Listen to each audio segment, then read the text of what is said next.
The rescue mission. Captain Elena Rodriguez pressed her face against the viewport of her reconnaissance ship, scanning the debris field that stretched endlessly through space. 15 years of war between humanity and the Cytherian Empire had left countless battlefields like this one, scattered with the broken remains of ships and dreams.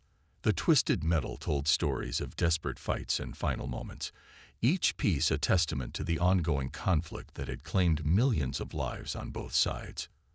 Her instruments detected something unusual among the wreckage. A faint distress signal pulsed through the static, barely audible, but definitely there. Rodriguez frowned as she adjusted the frequency. The signal pattern was unfamiliar, not human in origin. Her training told her to report it and move on. Enemy survivors were not her responsibility, and approaching could mean walking into a trap. But something about the weakness of the signal, the way it seemed to fade and strengthen like a dying heartbeat, made her hesitate. Rodriguez had joined the Marine Corps to protect people, not to ignore those in need. The war had hardened her, but it had not changed the core of who she was. She checked her weapons, powered up her rescue gear, and set course for the signal source. If it was a trap, she would handle it. If someone needed help, she would provide it. That was simply who Elena Rodriguez was. The source of the signal turned out to be a small Cytherian vessel, barely larger than a shuttle. Its hull was cracked open like an egg, atmosphere bleeding out into the void through multiple breaches. Rodriguez docked carefully, sealing her ship against the damaged airlock. She pulled on her environmental suit and grabbed her medical kit, knowing she might find anything inside the alien craft. The interior of the Cytherian ship was unlike anything Rodriguez had seen before. The walls curved organically, covered in what looked like living coral that pulsed with faint bioluminescent patterns. Even damaged, the alien technology was beautiful in a way that human engineering rarely achieved.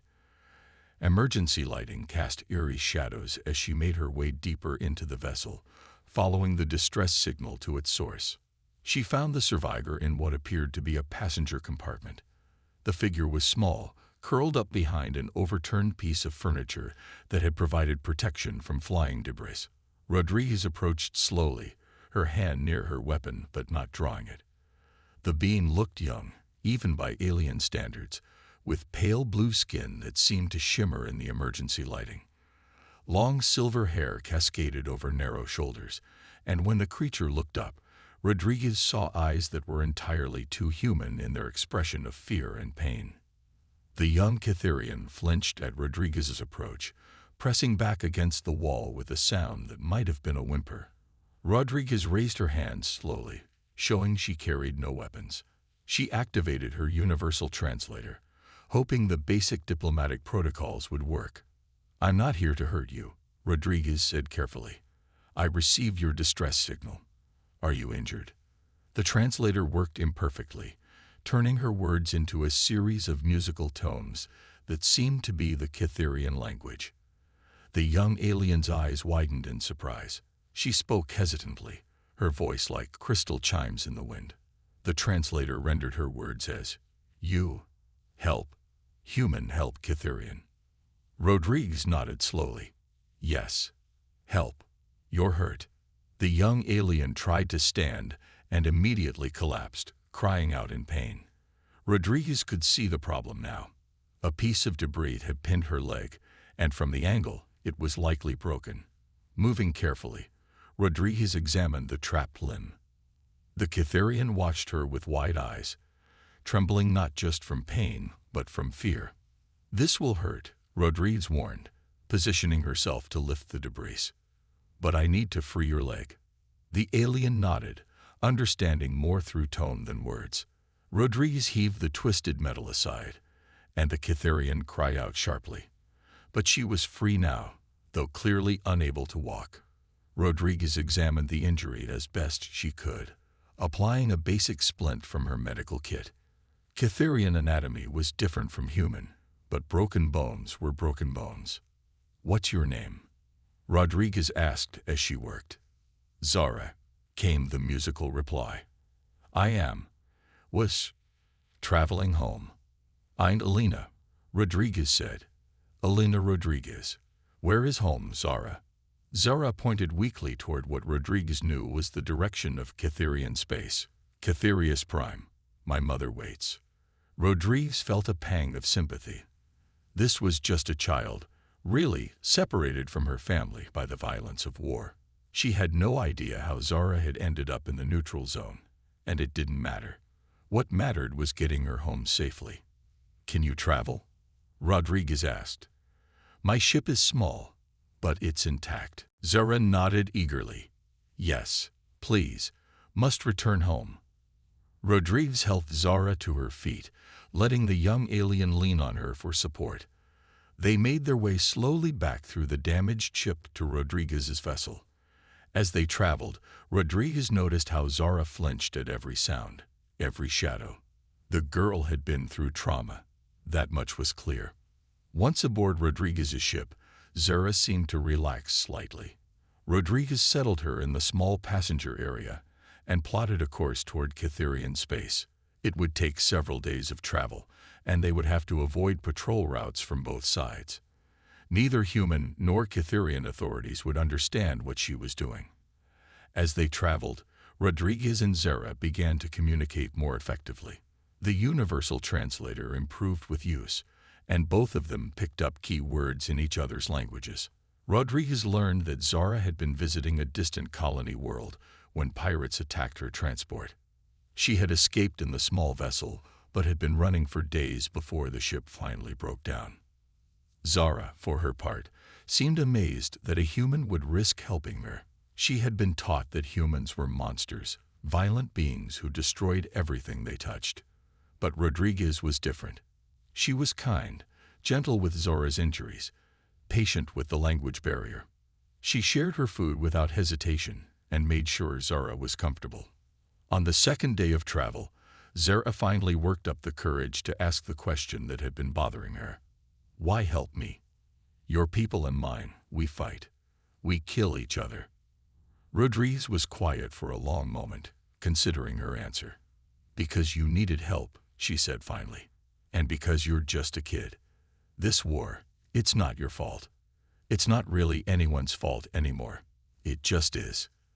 Zara nodded slowly. My mother says the same. She says the fighting must end, but she does not know how.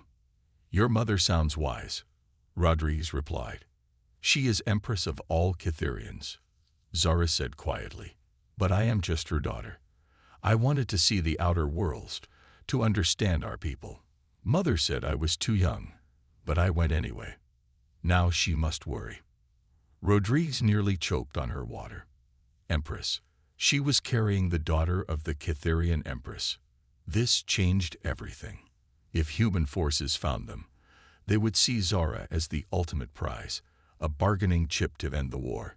If Cytherian forces found them first, they might kill Rodriguez on sight before Zara could explain. You're the princess, Rodriguez said slowly. Zara's cheeks darkened in what Rodriguez guessed was a blush. I did not want special treatment. I just wanted to go home. Rodriguez felt the weight of responsibility settling on her shoulders. This was no longer just about helping an injured child. The fate of entire civilizations might rest on getting Zara safely home. But when she looked at the young alien, all she saw was a scared girl who missed her mother. Then let's get you home, Rodriguez said firmly. On the third day, their luck ran out. Rodriguez's proximity alarms screamed as 3 ships dropped out of hyperspace directly in their path. But these weren't military vessels from either side. They were sleek, predatory craft that Rodriguez recognized with a sinking heart. Pirates. The same ones who had originally attacked Zara's transport. They found me, Zara whispered, her face pale with terror. Rodriguez was already moving, her hands flying over the controls. Not if I can help it. The pirate ships opened fire immediately, plasma bolts searing past Rodriguez's ship. She threw the vessel into evasive maneuvers, but she was outgunned and outnumbered. Her small reconnaissance craft had been built for stealth, not combat. Can you fight back? Zara asked, strapping herself into the passenger seat. I can try, Rodriguez replied grimly. returning fire with her ship's single plasma cannon. The battle was desperate and one-sided. Rodriguez used every trick she knew, ducking through asteroid fields and using sensor shadows to confuse the pirates' targeting systems. But her ship was taking damage, and it was only a matter of time before they were caught. One of the pirate vessels managed to lock onto them with a tractor beam. Rodriguez felt her ship being pulled inexorably toward the larger craft. She reached for the self-destruct controls, but Zara caught her hand. "No," the young alien said. "If we die, the war continues forever. My mother will never know what happened to me. Your people will never know that some humans are heroes." Rodriguez met Zara's eyes and saw not fear, but determination. The princess was right. Death was not the answer here. Rodriguez killed the engines and allowed their ship to be pulled into the pirate vessel's docking bay. As they were dragged from their ship at gunpoint, Rodriguez positioned herself between Zara and their captors. Whatever happened next, she would protect the princess until her last breath. That was what humans did. They protected those who couldn't protect themselves, no matter the cost. The pirate captain was a scared human with cybernetic implants covering half his face. He looked at Zara with undisguised greed. "Well, well, the little princess returned to us at last. Do you have any idea how much the Cytherian government will pay for her safe return?" "She's under my protection," Rodriguez said firmly. The captain laughed harshly. "Your protection? You're nobody, Marine. Just another casualty of war." But Rodriguez had not given up. Not yet. Humans were famous throughout the galaxy for one thing above all others. They never knew when to quit. The reunion.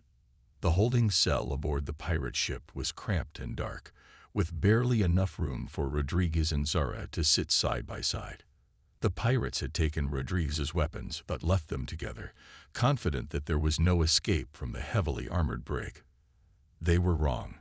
Humans had been escaping from impossible situations since they first learned to think, and Rodriguez had no intention of breaking that tradition now. Zara sat huddled against the wall, her injured leg stretched out carefully.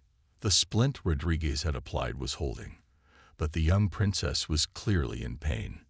More than that, she was afraid, though she tried to hide it behind a mask of royal composure. "They will sell me to the highest bidder," Zara said quietly. "Pirates have no loyalty except to profit. My mother will pay, but so will your military leaders. They will choose whoever offers more." Rodriguez examined the cell door's locking mechanism, running her fingers along the seams. "Not if we're not here when the bidding starts. How can we escape? You have no weapons, and I cannot walk properly." Rodriguez smiled grimly. "Zara, let me tell you something about humans. We're really, really good at breaking things, especially things that are supposed to keep us locked up." She had found what she was looking for. The lock was electronic, but it was old and poorly maintained. The pirates had put their money into weapons and engines, not security systems. Rodriguez pulled a small tool from her boot that the pirates had missed in their search. It was barely larger than a stylus, but it contained a basic electronic interface kit. "What is that?" Zara asked, leaning closer. "Standard military issue for reconnaissance," Rodriguez explained as she worked.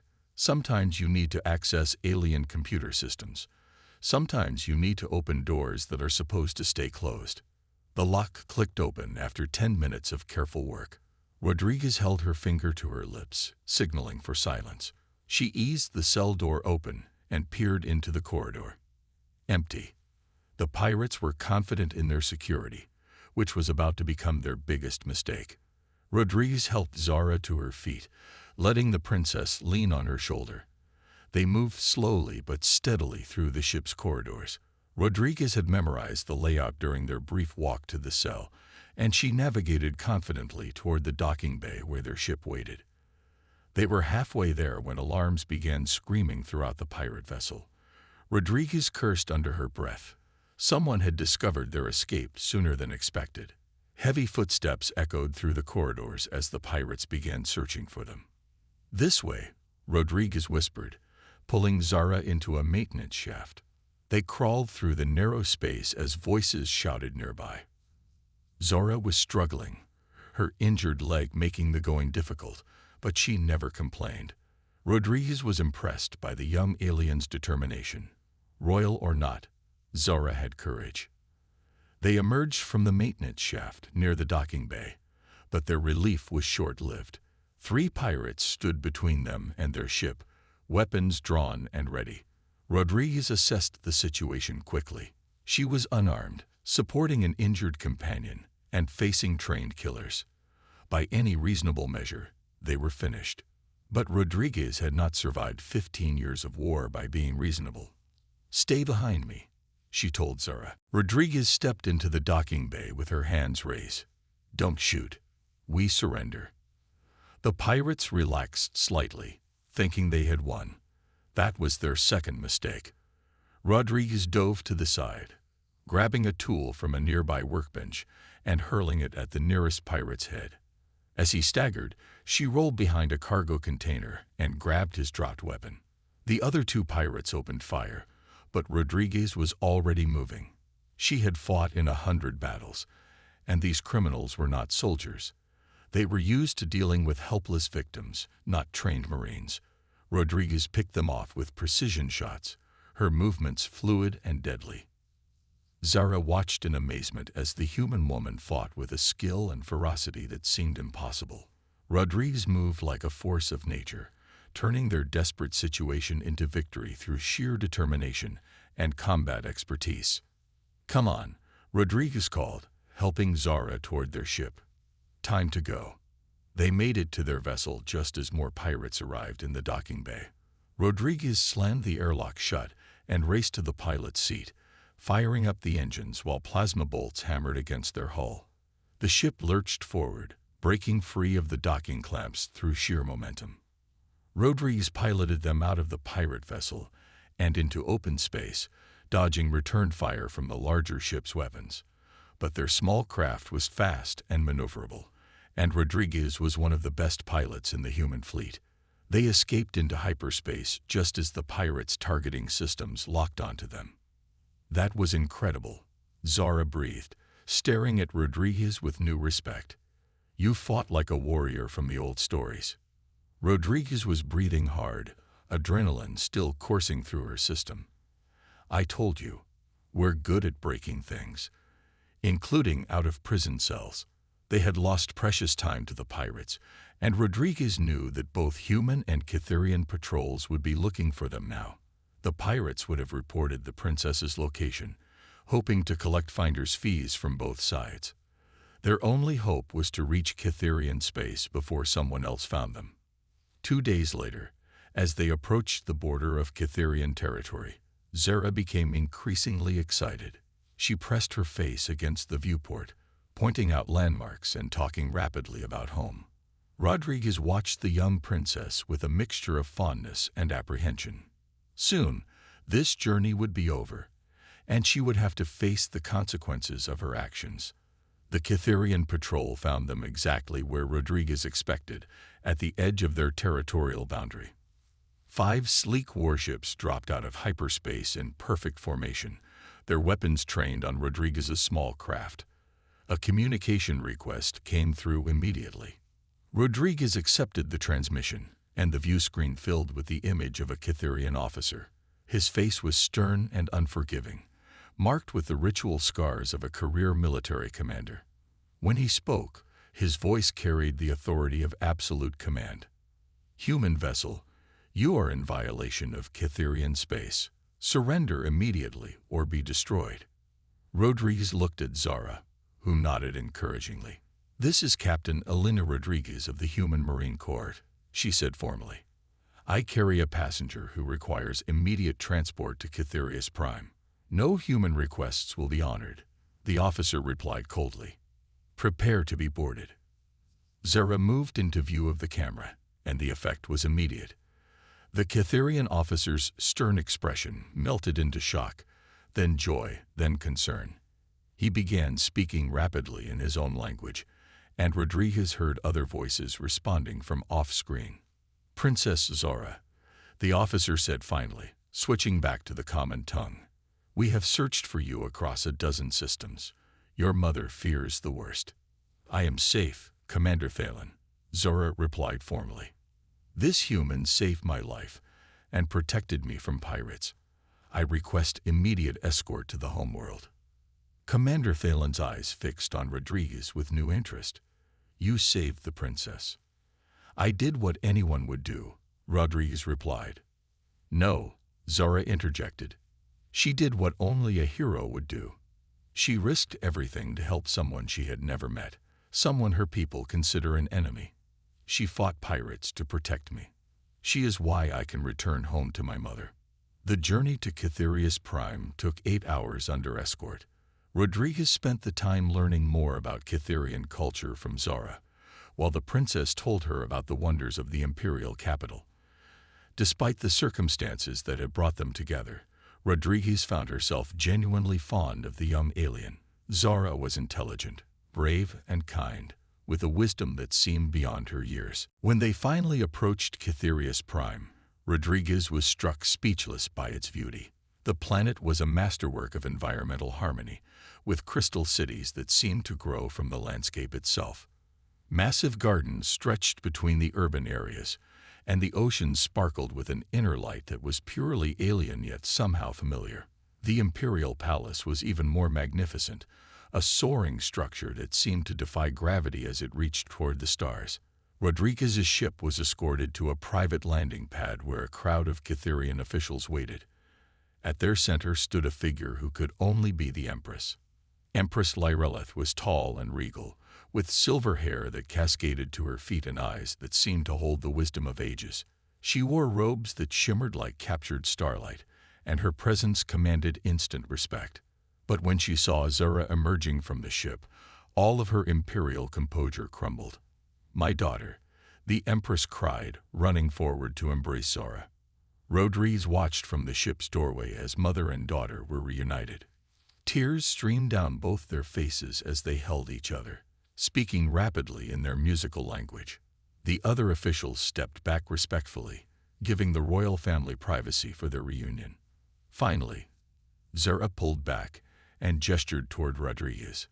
Mother, this is Elena Rodriguez. She saved my life. The Empress turned to face Rodriguez, and her expression was unreadable. Rodriguez straightened to attention, unsure whether she was about to be honored or executed. The silence stretched for long moments before the Empress spoke. You are human, she said simply. Yes, Your Majesty. And you saved my daughter. Yes, Your Majesty. The Empress studied Rodriguez carefully, as if trying to solve a difficult puzzle. Why? Rodriguez considered her answer carefully. Because she needed help. Because she was alone and afraid and hurt. Because it was the right thing to do. Even though our peoples are at war. Especially because our peoples are at war, someone has to start building bridges instead of burning them. The Empress was quiet for a long moment. Then, to Rodriguez's surprise, she smiled. Zara told me you said something similar to the pirates, that humans never know when to quit. That's true, Your Majesty.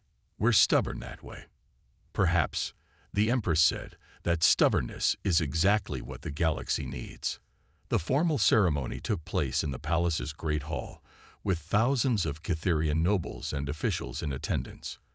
Rodriguez stood before the Empress's throne, still wearing her simple military uniform, while Zara watched proudly from the royal days.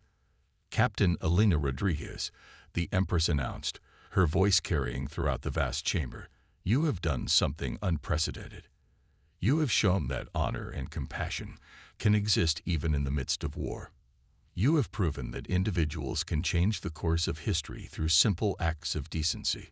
Rodriguez remained at attention, overwhelmed by the grandeur of the moment. I hereby name you friend of the Cytherian Empire, the Empress continued. You will always be welcome in our space, and your actions will be remembered for all time. The ceremony concluded with Zora presenting Rodriguez with a crystal pendant, a traditional Cytherian symbol of gratitude and respect.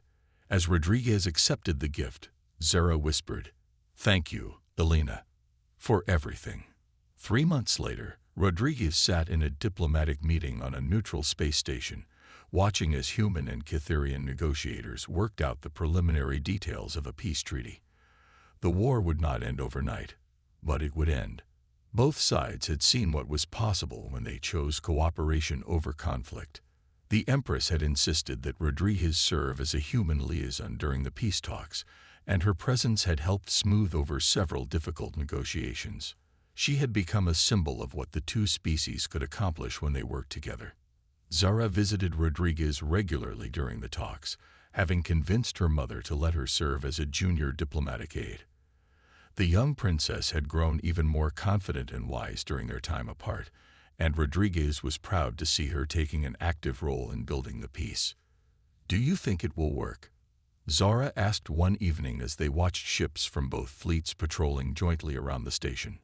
"I think people like you and your mother will make it work," Rodriguez replied. "The galaxy is lucky to have leaders who understand that peace is worth fighting for." Zara smiled, the expression lighting up her alien features. "I learned that from you, Alina. You taught me that sometimes the greatest courage is simply choosing to help instead of hurt." Rodriguez looked out at the stars, thinking about the strange journey that had brought them all to this moment. A routine patrol, a distress signal, a decision to help someone in need. Such small choices, with such enormous consequences. That was the thing about humans, Rodriguez reflected. They never knew when their simple acts of decency might change the universe. And they never stopped trying, no matter how impossible the odds seemed.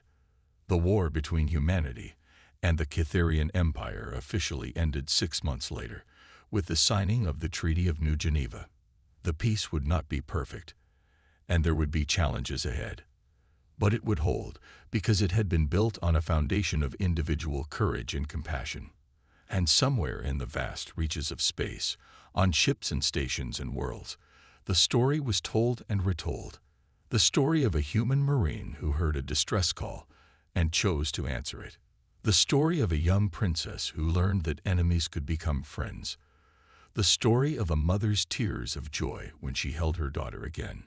It was, people said, a very human story, and that made it a story worth telling.